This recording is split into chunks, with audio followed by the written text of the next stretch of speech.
नमस्कार दोस्तों, आप क्राइम तक देख रहे हैं। बात उसी केस की जिसकी चर्चा पूरे देश भर में, जी हाँ, 35 टुकड़े।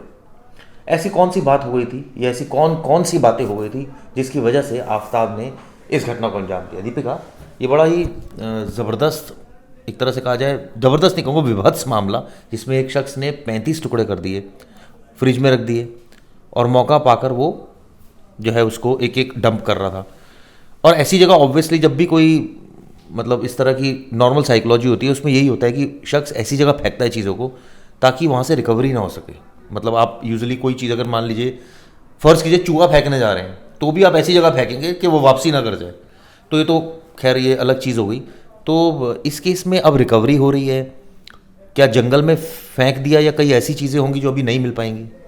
सर, इसमें आफताब ने जो ये चीज़ किया, मैं कहूँगी पहली चीज़ तो वो एक इंसान ही नहीं है, एक इतना एबनॉर्मल ह्यूमन बिहेवियर जो आप कभी सोच नहीं सकते हो कि आप किसी इंसान जिससे आप प्यार करते हो, उसके साथ आप रह रहे हो, उसको 35 टुकड़ों में काट काट कर फिर ये भी सोचना कि उसे अलग अलग फेंका जाए। तो एक आप नॉर्मल ह्यूमन टेंडेंसी तो है ही नहीं ना। आप सोचिए, आप उस दिमागी लेवल पे हो जहाँ पर कोई सोच ही नहीं पहुंचती है। तभी तो ये केस इतना ज़्यादा प्रभावित कर रहा है लोगों के दिमागों को कि ऐसा कोई इंसान सोच कैसे सकता है। उसने सोचा भी, उसने किया भी, उसने जंगलों में फेंका। अब पुलिस के साथ घूम रहे हैं वहाँ पे जहाँ जहाँ उसने फेंका होगा रिकवरी के लिए। लेकिन उसमें सारे टुकड़ों का मिलना तो थोड़ा मुश्किल है, क्योंकि उसने कई ऐसी जगह पे भी भेजा होगा, फेंका होगा, जो अब वहाँ पे नहीं होगी। क्या पता किसी जानवर ने खा लिया हो, कोई उठा कर ले गया हो, किसी ने कुछ समझ नहर में फेंक दिया हो, नहर में फेंक दिया हो, बहकर कहीं और पहुंच गया हो, कई ऐसी जगह। तो जब तक सारे टुकड़े नहीं मिल जाते तो उसका पूरे केस का इन्वेस्टिगेशन होना बहुत मुश्किल है। हालांकि कुछ कुछ सबूत मिल रहे हैं थोड़ी थोड़ी इन्वेस्टिगेशन के बाद, लेकिन सारे पार्ट्स को ढूंढना तो थोड़ा मुश्किल होगा। दूसरा, इस मामले में हमने देखा किस तरह से जो उसने हैवानियत की सारी हदें पार की। एक लड़की का जिक्र आ रहा है कि एक लड़की जो है अचानक वो डेटिंग ऐप पर जो है वो सर्च करता है। मैं इन दोनों को प्रोफाइल भी देख रहा था, जो दोनों आरोपी हैं, मतलब आरोपी है आफताब।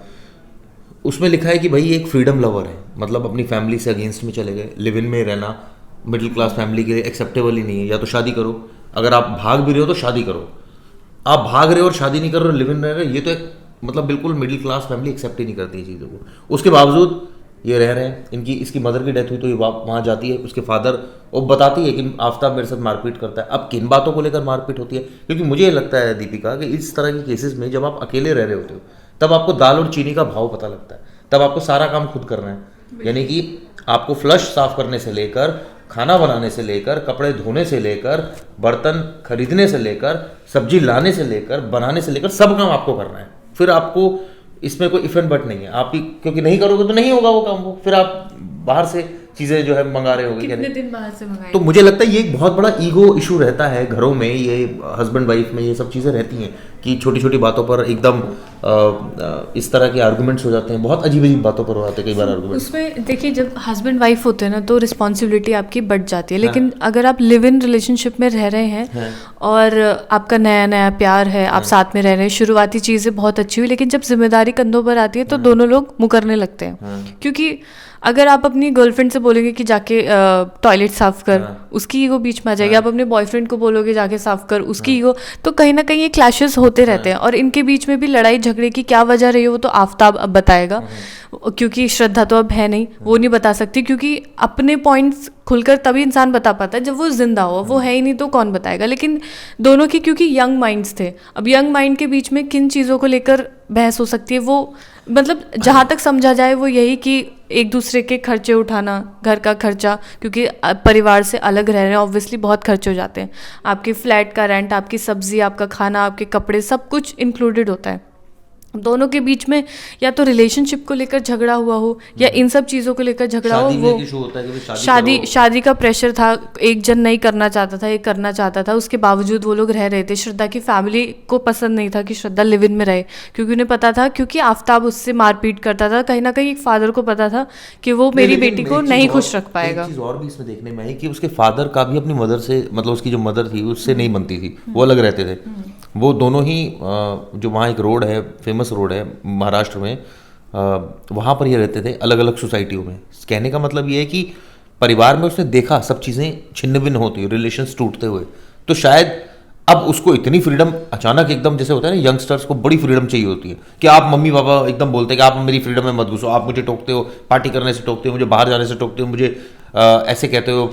तो मतलब ये एक बहुत बड़ा इश्यूज रहते हैं, मैंने देखा लाइफ में कि ये कई बार ऐसे इश्यूज रहते हैं कि ये बच्चा जो है वो इसको बर्दाश्त नहीं कर पाता और वो कई बार ऐसे ऐसे कदम उठा लेता है, फिर बाद में अफसोस उसको करना पड़ता है, माँ बाप को करना पड़ता है। ऐसा होता है जब आप फैमिली में ये चीज देख रहे आते हो, देखते हैं आपके कि केस में हुआ जब आप बचपन में, मतलब इस तरह की, जब आप यंग टीन एज में थी बहुत ज्यादा, मतलब 18-19 साल में? मतलब नहीं, मेरे साथ पर्सनली ऐसा नहीं हो, लेकिन मेरे तमाम ऐसे दोस्त हैं जिनके साथ ये हुआ, क्योंकि उनकी फैमिली उनके ऊपर इतना प्रेशर बना देती है हर चीज के लिए कि वो प्रेशर हटने के लिए ना हर चीज करने को तैयार हो जाते हैं। चाहे वो अपने पेरेंट्स से झूठ बोले, चाहे वो अपने सिबलिंग से झूठ बोले, कुछ भी बोले, लेकिन उन्हें वो प्रेशर नहीं झेलना होता है। और वो काम करना होता है जो वो करना चाहते हैं, चाहे वो पार्टी करना चाहे, चाहे वो घूमना चाहे, चाहे वो स्पेंड करना चाहे पैसे किसी गलत प्रोडक्ट में, व्हाटएवर। हाँ, नहीं वो होता है, जिस चीज़ के लिए आप अपने बच्चों को मना करेंगे सबसे पहली चीज़ वो वही करेंगे, और प्रेशर में आके बच्चा फिर उसी चीज़ को करने के लिए जद्दोजहद लगा देता है। फिर चाहे उसे अपने घर छोड़कर कहीं जाना हो, किसी गर्लफ्रेंड के साथ रहना हो, कुछ भी करना हो। इस केस में एक चीज़ और भी है कि अगर वो घर छोड़कर, यूजुअली बच्चे नहीं जाते हैं, क्यों? क्योंकि उनको पता होता है यार वो आगे की रिपरकशन हमें झेलनी है। लेकिन इस केस में वो उससे प्यार करती थी, वो चली गई। अब ऐसे केस में जब वो चली गई, और हालांकि बड़ी मैच्योर थी, 25 साल की थी जब वो गई, कोई छोटी 18-19-20 साल की नहीं थी, वो चली गई। तो उसके बाद एक प्रेशर ये भी होता है कि यार मैं तो अपनी मर्जी से आई हूँ, अगर अब मैंने अपनी प्रॉब्लम बताई ना तो मेरी इंसल्ट हो जाएगी, मेरी फैमिली कहेंगी देखा हमने तो कहा था, तू नहीं मानी। तो ये एक बहुत ज़्यादा मेंटल प्रेशर होता है इसके, क्योंकि ये इस बात का एविडेंट है कि वो पिट रही थी, उसको पीटा जा रहा था, लेकिन वो फिर भी बर्दाश्त करके उसके साथ रह रही थी। सर, इसको हम उस चीज़ से कनेक्ट कर लेते हैं, जैसे एक अरेंज मैरिज होती है, एक लव मैरिज। अरेंज में जब कुछ भी होता है तो आप अपनी फैमिली को एटलीस्ट ब्लेम कर सकते हो। लव मैरिज में आप नहीं, जो भी हुआ आपको खुद ही झेलना है। Same with the live in relationship, अगर वो अपने पार्टनर के साथ रह रही है तो जो भी चीज़ें होगी वो खुद झेलेगी, उसके पेरेंट्स क्यों उसके लिए अकाउंटेबल होंगे, क्योंकि आप खुद रह रहे हो ना, तो आप झेलो। और मैंने देखा कि पेरेंट्स की तरफ से भी एक टाइम ऐसा आया जब उन्होंने कम्युनिकेशन बंद कर दिया। ऑब्वियसली उनकी भी ईगो हर्ट हुई, भाई फैमिली है, फादर मदर एक टाइम के बाद क्या बोलते हैं अपने बच्चों को, ठीक है भाई नहीं माननी तो जो करना है करो, आप हमसे क्यों पूछ रहे हो, आप हमें क्यों बार बार बता रहे हो, आपको जो करना है करो। फिर वो बॉदर करना बंद कर देते हैं, क्योंकि उनकी भी ईगो आ जाती है। फिर हालांकि उनकी ईगो आ जाती है, लेकिन वो ये भी सोचते हैं कि अब ठीक है मेरा बच्चा है, कई बार वो पिघल जाते हैं, लेकिन मैक्सिमम टाइम मैंने देखा कई लोग नहीं पिघलते, कहते ठीक है भाई उसकी किस्मत में जो होगा वो झेलेगा। अब हम तो उसको समझा सकते हैं, हमने समझा दिया, वो नहीं मान रहा तो अब उसकी जो किस्मत में होगा वो झेलेगा, हम तैयार हैं इसके लिए। सर, कोई भी पेरेंट, आप भी एक पेरेंट है, एक लेवल तक जाकर ही समझा सकते हैं ना। जब वो सुनने को ही राजी नहीं है तो आप कितना भी बोल दे, यूजलेस है सब। और फिर देखिए ये 28 साल की थी, ठीक है, इंडिपेंडेंट थी, काम करती थी, तो शायद कहीं ना कहीं उनके दिमाग में ये था कि मैं अपने फैसले खुद ले सकती हूँ, खुद संभाल सकती हूँ, खुद अर्न करती हूँ, तो उन्होंने वो सब चीज़ें होनी थी। उनके पेरेंट्स ने, क्योंकि भाई पेरेंट्स है तो चिंता करना जायज़ है, उन्होंने की होगी, मना किया था, वो खुद उनके पिता एक्सेप्ट भी कर रहे हैं कि मैंने मना किया था, लड़का अच्छा नहीं है, लेकिन उसके बावजूद ऐसी चीज़ें हो जाती हैं। आप एक चीज़ और भी देखो इस केस में कि एक कॉमन फ्रेंड है जो बातचीत कर रहा है, जो लड़की से बातचीत कर रहा है, जो फैमिली को भी अपडेट देता था बीच बीच में, सोशल मीडिया पर ज़्यादा एक्टिव है, लड़का 1 महीने तक घूमने जा रहा है। अब सोचो कि ये एक ऐसा माइंडसेट है जिसमें आप या तो बहुत ज़्यादा करियर ओरिएंटेड होते हैं, इस टाइप के होते हैं मम्मी पापा टाइप, मतलब नहीं घूमना नहीं है, पैसे सेव करने हैं, जब एक बार बहुत ज़्यादा पैसे हो जाएंगे तब हम फॉरेन कंट्री जाएंगे। कई होते हैं चिल्ड आउट, छोड़ो यार जितना है उतना एंजॉय करो, अभी हमारे पास अगर 10,000 रुपये, इसको एंजॉय करो, उसके बाद आके हम सोचेंगे जो हमें करना है। तो ये मुझे लग रहा है कुछ इस टाइप के थे कि देखिए 1 महीना घर से बाहर चले गए, तो ऐसे में तो सेटल होना सबसे फर्स्ट प्रायोरिटी होता है। वो रादर दिन घूम रहे थे, हिमाचल घूमते रहे 1 महीना, फिर एक उनको दोस्त मिल गया, पता नहीं कहाँ से कैसा दोस्त बन गया, उसने कहा जी आओ छतरपुर में एक मकान में है, मैं आपको दिलाता हूँ, ये वहाँ के रहने लग गए। यानी कि बड़ा बहुत जल्दी किसी पर ट्रस्ट कर लेना, या ये कहे कि अलग टाइप की एक जिंदगी जीने का जो ख्वाब था दोनों का, मुझे लगता है ये एक बहुत बड़ा रीज़न रहा। सर, वो अपनी फैमिली से अलग रहना चाहते थे, उनके लिए ये सारी चीज़ें बहुत इंपॉर्टेंट थी कि वो एक इतनी ज़्यादा फ्रीडम के साथ जिए जहाँ उन्हें किसी को ना जवाब देना पड़े, ना कोई उनसे सवाल कर सके।